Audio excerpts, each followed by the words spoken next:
नमस्कार, मी डॉक्टर सम्राट जानकर. बद्धकोष्ठता का होतो? चला तर मग ह्याच्याबद्दल अगदी सोप्या भाषेत समजून घेऊया. आहार आणि पाणी हे सर्वात महत्त्वाचं कारण आहे. आहारामधील फायबर कमी असल्याने मल कडक होतो आणि जर पाणी कमी असल्याने मल आणखीन कडक होतो, कारण मोठ्या आतडीमध्ये पाणी शोषून घेतले जाते. मल कडक झाल्याने बद्धकोष्ठता वाढतं. सवय आणि जीवनशैली.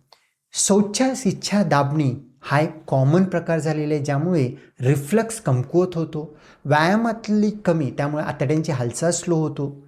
आणि काही वैद्यकीय कारणं आहेत ज्याच्यामुळे पेन किलर किंवा अँटासिड वारंवार घेतल्याने किंवा काही आजार आहेत, डायबिटीज, थायरॉईड, पेल्विक फ्लोर डिस्फंक्शनमुळे मल बाहेर जाण्यास त्रास होतो. म्हणूनच फक्त तात्पुरता उपाय न करता नेमके कारण ओळखणे खूप महत्त्वाचं आहे. जर दीर्घकालीन बद्धकोष्ठता असेल तर एक तज्ज्ञ डॉक्टरांना भेटून प्रॉपर निदान करणे आणि योग्य सल्ला आणि मार्गदर्शनाखाली त्याला प्रॉपर ट्रीट करणे हे गरजेचं आहे.